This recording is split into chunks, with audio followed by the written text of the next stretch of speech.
Here with the CEO of the Nature Conservancy, Mark Tercek, also author of Nature's Fortune, and a former Goldman Sachs partner. So Mark, let's just jump in. Great.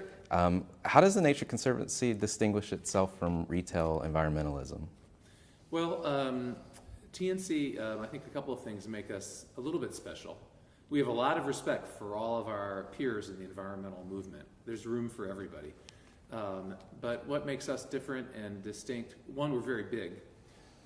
We really began as a US-based land trust, and so we attracted a lot of people into the organization as supporters, who often these people didn't even think of themselves as environmentalists. Rather, they wanted to protect something local that they cared about, and they were attracted to our pragmatic, science-based, business-like way of doing things. So that was really a great formula to grow an environmental organization, and is a little bit different than most of our peers.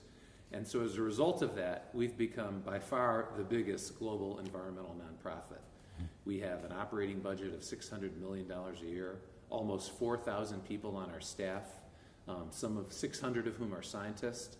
We have a chapter in every one of the 50 states, and we operate in another 35 countries. So we're kind of big, we're pragmatic, we are interested in deals, in partnering with business people and governments. We're very inclusive. And while we began as a land trust, our predecessors were wise people. And first they appreciated that land issues kind of overlapped with and intersected with water issues and marine issues and policy issues. Mm-hmm. So we became a very diversified US-focused organization. But then our predecessors wisely anticipated that what we learned and accumulated know-how in the US would have great applicability internationally. So we became a global organization. You noted that I used to be at Goldman Sachs. I mean, the organization reminds me of Goldman Sachs in some ways. Global, entrepreneurial, deal-oriented, focused on getting things done by bringing people together, interested in innovative solutions. So you've been the CEO since 2008. Yes. What can NGOs learn from big business or vice versa?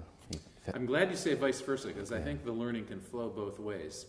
NGOs can learn, I think, from big business and business people, and I think your students here at the school probably get it. Business people are very good at bringing people together to get things done, because they're business people. They want to close the sale. That reminds me of my days as an investment banker. We only earned our fees if we got the deal done. So we were very focused on getting things done, overcoming differences, learning how to put differences aside and finding common ground. Those are attributes that are really important for environmentalists. But not business people, I think, can learn from nonprofits and environmentalists, because we're very different. I thought I was a good manager when I worked at Goldman Sachs. In hindsight, it seems so easy. We had very clear metrics by which to measure people, and we had great reward systems. We could offer people big bonuses, or they could aspire to become partners. And so it was easy to tell who was doing what, and it was easy to motivate folks. In our business, it's a little bit different. My colleagues broadly at TNC and other organizations, they could make a living easier in the private sector, but they choose to be mission dedicated. They forego some salary opportunities, but to motivate them, a leader needs to make sure that the work they're doing every day is fulfilling and aligned with our mission. And so you have to be very thoughtful as a leader or manager about deploying your resources in a way that really allows you to achieve your mission and your workforce finds appealing and fulfilling. And I think the private sector would probably benefit by applying some of those managerial skills. So in the Nature's Fortune, you talk about putting financial value on natural resources. Can you give us an example of an ROI for natural resources? Yeah, in Nature's Fortune, I tried to argue, this is the book I wrote, I tried to argue that investing in nature is one of the smartest investments we can make. So environmentalists like us at the Nature Conservancy and me, we believe protecting nature is just the morally right thing to do. That's a good enough rationale for us. We love nature. We think we have a moral obligation to turn over to our kids and grandkids natural systems as healthy as the ones we've enjoyed. But that rationale, although it appeals to us and motivates us, that doesn't work for enough people. We need more people and more financial resources on the side of nature. And so it seems to me appropriate to think of nature as an investment opportunity. And one easy way to do that is to think of nature as infrastructure. Sometimes we call it green infrastructure, in contrast to man-made gray infrastructure. And sometimes we call it nature natural capital. We mean the same thing. An asset base, if you will, that produces services that are really important for humankind. Things like clean air to breathe, healthy food to eat, forests to protect topsoil or to provide protection from storms and floods, etc. And it turns out, this is what I argue in the book, in almost every area of our work, if you view nature as an investment opportunity, it's a very good deal. I'll talk a bit about this when I address your students today. But one example would be oyster reefs. It turns out in this part of the country, especially in the Gulf, there's widespread agreement that the Gulf needs protection from sea level rise and storms due to changing weather patterns. And so the classic engineer solution is to build seawalls. And engineers know a lot about seawalls, and indeed, they do provide protection from storms and sea level rise. It turns out oyster reefs provide the same protection, and at about the same cost. For a little bit more than $1 million, you can build a mile of seawall, and for a little bit more than $1 million, same price, you can build about a mile of oyster reef. So let's compare the green infrastructure to the gray. It's a very favorable comparison for nature. When it comes to providing protection from storms, it's about a tie, as noted. When it comes to the price, it's about a tie, as noted. Afterwards, nature wins by a mile. The gray infrastructure, the seawall, like everything that humans build, will depreciate over time. The oyster reef, if you're attentive to it, it will actually grow in value. Second, the oyster reef, of course, isn't a seawall. It's an oyster reef. So you get for free oysters. You get habitat for birds and fish. Those oysters, in fact, clean the water. And as the oyster shells crumble, the crumbled shells are pushed up into the shore and they re-nourish the beach. So you get all these additional environmental benefits for free. And so if you put yourself now in the shoes of a government official responsible for providing protection from storms, we argue you should be investing in nature. And you know, it's not simple. Sometimes the seawall will be necessary because the oyster reef won't apply. But it's actually very interesting how often the investment opportunity in nature is the better deal. And that's a way to get more people on our side, more dollars into flowing into protection of nature. That's what my book is about. What is the Nature Conservancy? Why do you need to partner with notorious polluters? I'm sure there's pockets of your supporters that would say, well, let's just bar them from operating in ecologically sensitive areas. Right. Your question, the way I hear your question, why do we work with some unconventional partners, sometimes businesses or other parties who have been polluters? Why would we work with such folks? So always the question for us broadly, and for me in particular as CEO, is how can we best achieve our mission? And here's how I'd ask you. Our mission is to save the lands and waters that life depends on. So a kind of grandiose mission, but this is very, very important. And we're the biggest and best resource conservation organization. So if we don't really make progress against that goal, we're going to have trouble. Now, all environmental organizations can be very proud of everything we've accomplished. If you consider what the environmental movement broadly has accomplished, or just TNC, either way, it's impressive. There's no question about it. And that's mostly due thanks to the generous and passionate support provided by the people who are voluntarily helping us and our great teams. It's extraordinary. That's the good news. There's bad news, though. If you think about all the things we're trying to protect, they can be measured, and we do measure them, and they're all in decline. Think about it. Rainforests, healthy fisheries, ample topsoil, healthy forests, biodiversity itself. We measure these things, notwithstanding all of our great efforts, they're all in decline.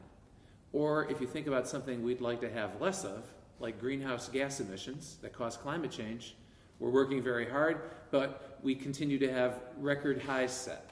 So even though we're proud of all the good work we've done, and we can be, we somehow also have to scale our work up. And when we look forward, it's even going to get tougher because the world's population's growing, the world's middle class is growing. That's good. Billions of people will be lifted out of poverty over the next few decades. But as they rise out of poverty, that will mean more demand for food, space, energy, water, more pressure on environmental resources. And on top of that, you have to factor in climate change. So, environmentalists, Although we're proud of all our good work, we have to get more done. So now the question is, okay, how are you going to do that? And we think we need an inclusive approach. We don't think we should be too arrogant here. If there are people or organizations or institutions we can partner with to get things done faster or at bigger scale, we want to do that. So then you say to me, well, Mark, why would you work with an organization that in the past has been a big polluter? And my answer would be, that's exactly why we want to work with them. We believe, and I believe very strongly, take business, for example, it's usually in business's best interest to do the right thing environmentally. Sometimes they don't know that. Sometimes it requires taking a longer view than business people sometimes do. But TNC likes to engage and use our science and great experience elsewhere and show business leaders you can do things in a way that are better for the environment and also better for your bottom line. And imagine if we can change the behavior of companies that used to be big polluters, make their behavior better, demonstrate that it's better for their bottom line. If we do that, then their peers and competitors will imitate them, and that's a path to scale up progress. So that's why we do it. But we're not naive. We know there are bad actors out there. We try only to work with companies and individual business leaders who we really believe in. We disclose everything we do because we know there's some nervousness about this, so we disclose everything.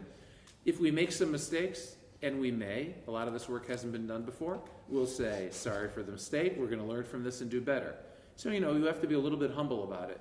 But I really do believe there's a great opportunity to scale up our impact through these kinds of partnerships.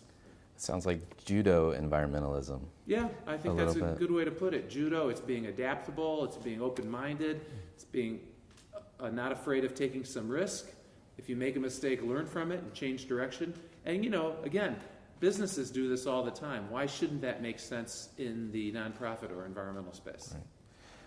What do you think it would take for other corporations to get on board with this vision of saving the world? What's holding them back?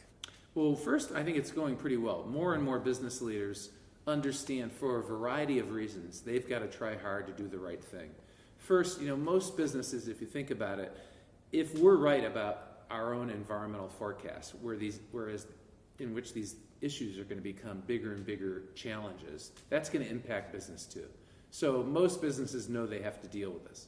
Plus, most businesses, a big competitive strategy for most businesses is trying to hire and retain, quote, the best and the brightest. That's why these companies come and recruit at your business school. And young people today want to work for companies whose values align with theirs. And likewise, customers feel that way. And likewise, companies don't have an evergreen license to operate wherever they want with bad practices. The world's not like that anymore. It's a very transparent world. So there are a number of motives for businesses to be inclined to figure out if there's a better way to do business. And then that's where we come in. We think we have real evidence that this really pays off. Sometimes it takes a longer view. Sometimes, it's not simple. And so, you might stumble a bit until you really gain the momentum. But we really think the momentum is going this way.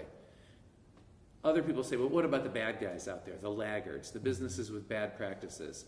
Well, that's important to consider too. For sure, we need strong regulatory processes to go after bad guys. So that's also an important part of the equation.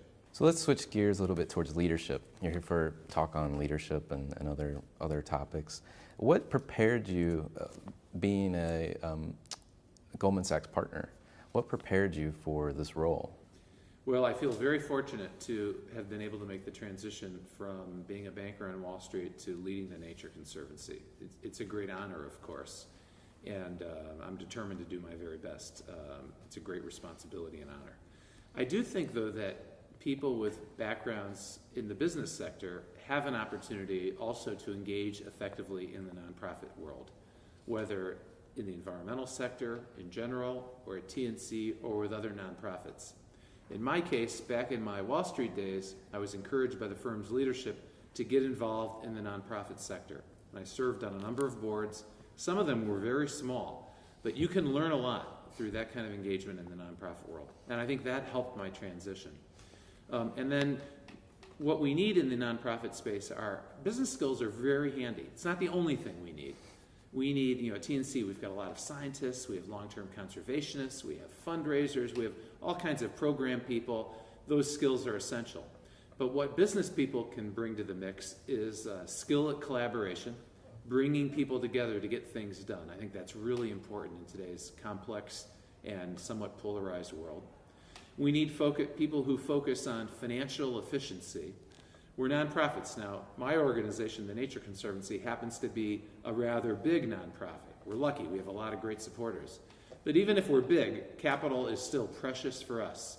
So that financial acumen and management acumen to make sure you're deploying resources in the best way to earn the highest returns, that's very important. Strategic planning is very important, even maybe more than in the business world. Of course, business people want to think very hard in their competitive fields about planning ahead. But I think it's harder in the nonprofit space. We don't have the same metrics. It's a bit murkier, what will work and what won't work.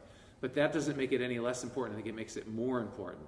So I always want to encourage business people to get involved with the nonprofit space. We'd love for them to be involved in the environmental sector. I'm eager to, toot TNC's horn, but I'll acknowledge there are a lot of great environmental nonprofits. We're all a little bit different. We have different strategies. People should find the ones they're most interested in, find ways to volunteer and support. There's lots of ways to do it, to suit your own schedule. I'll tell you another thing. The people I know who do that, people in the private sector who are engaged with nonprofit lives, it changes their lives. It's a fulfilling way to spend your time and be engaged and to give back. So being a great leader is in part about the results that your organization achieves. Now, curious, what results would you point to at TNC? And I know there's a lot of great people working on behalf of the organization, but really want to focus in on your role as the leader in achieving those results. What is it that you were doing to achieve them? I should be humble about my role at the Nature Conservancy. First, the Nature Conservancy is about 65 years old today and has been a great, great organization with extraordinary accomplishments for every one of those years. So the organization was in great shape before I showed up, and had I never showed up, the organization would be in great shape. We got to start with that. I am proud of what we've accomplished at the organization since I joined in mid-2008, but that's been very much of a team effort too. So I'm one member of the team, but we have a great board, I've got a great executive team, and throughout TNC we've got great people on our staff, and our volunteer leaders are very important. But what are some of the things we're doing? I'd name a couple. We're really trying, we were historically kind of a place-based, regionally organized organization. And so you could say in certain respects, we were kind of a collection of a number of very good small regional units. And that's not bad. We were able to accomplish a lot that way. But when we thought about the very complex world that we deal with in our work today, we thought we needed to be more than the sum of our parts. And so today I think we've come a long way at being a highly aligned single organization. All those regional units are joining forces, and we're pulling the oar in one direction, and I think that allows us to accomplish even more. So I'm proud of that. I think we've made a lot of progress in the financial area. We now are raising so-called impact capital. So this means investor-provided capital at better than market financial terms to lever up our precious donor capital to allow us to do even more. So it's right out of an investment banker's playbook. But we're lowering our cost of capital, and I think this will have applicability across the environmental space and with other nonprofits. I'm proud of that. We're making big bets on science. TNC's always been a leader in science, and we have every right to be proud of our historic role. But again, as we think about the really complex things we have to do going forward, we need even better science. So we're doubling down our investment in science, and we're learning how to access science in academia, first-rate intellectual science, and make it applicable in the real world. And finally, I'm proud of our collaboration with all kinds of unlikely allies. I think we're making great progress with the private sector, including companies with, I would say, controversial past records as polluters. We're showing them it makes business sense to be better environmental citizens. We're trying to do the same thing politically. Sadly, environmental issues have become partisan issues all around the world, but especially in the U.S. But we're in a good position to address that. We have a chapter in every state, so that means the blue states and the red states. We have volunteer leaders or trustees in every state representing all parties. We're trying to use that nonpartisan pragmatic, science-based starting point to lower the partisan rhetoric that gets in the way of progress, to bring people together, find common ground, and build from there. Final question. What one question would you tell leaders to ask themselves, and why? Well, the thing I think about is, as a leader, is am I doing everything I can to allow my great team to make each member of the team his or her biggest contribution? I sometimes think we leaders get caught up in what we're doing and the press of business, but we have to remember it's not so much about us. It's rather what can we do to really unleash that great team we've put together to achieve the biggest impact. Well, thank you very much for your time, Mark. Thank you.